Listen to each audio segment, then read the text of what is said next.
Let me quote my favourite American philosopher, Rocky Balboa. And I love this quote, and it's a ripper, because whoever writes it, it's not quite Shakespeare, but geez, he's bloody close. And there's this scene where, excuse me, Rocky's talking to his boy who's whining about how Rocky's comeback's going to cause him some embarrassment. And he says, and I hope I can get this right, let me tell you something that you already know.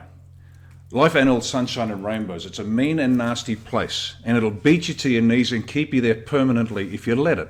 You mean nobody's going to hit as hard as life. But it's not how hard you can hit. It's about how hard you can get hit and keep moving forward.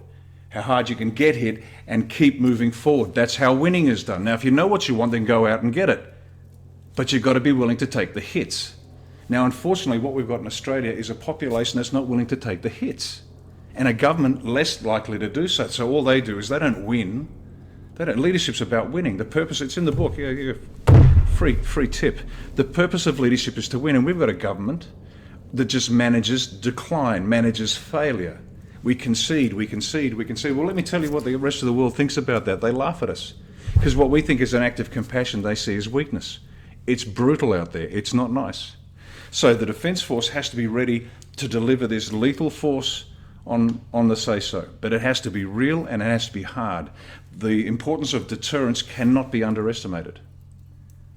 And the only way we do that is to have a Defence Force which is militarily intimidating. That means everybody to our north and east and west looks at us and go, don't touch the Aussies, because we'll cop a flogging like we did last time. And that's what we want in their heads. Because there's not nice people over there.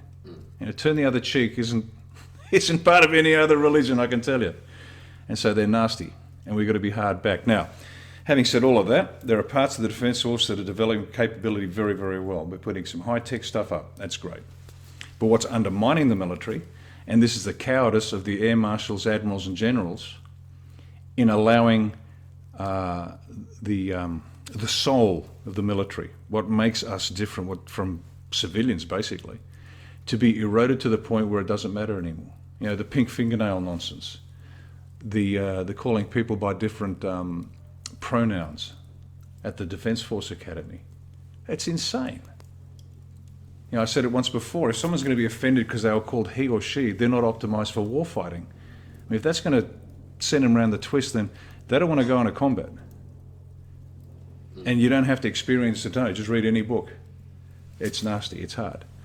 And so we're being betrayed in the worst kind of way, because the damage being done to the soul of the military is harder to fix. If they buy us the wrong piece of kit, diggers are great. They'll always find a way around the general's shortcomings, always has been the way.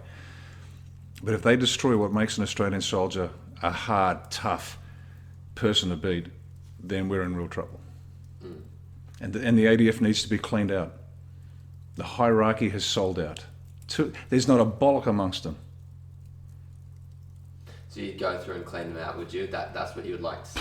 You betcha. And I got asked this question the other day.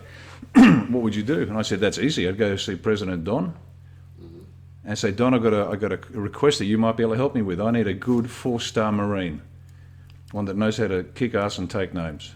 And we're going to give him a 5-year contract, and he can be the chief of the Defence Force, and he's going to re-establish what used to be a professional Defence Force. 5-year contract, clean it out. Get them refocused on winning wars. And anything that doesn't contribute to increased lethality on the battlefield. And that's the metric that counts. Nothing else matters. Better lethality than the enemy.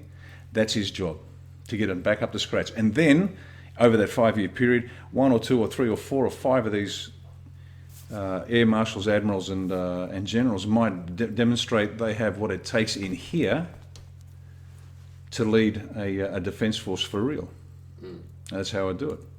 Okay.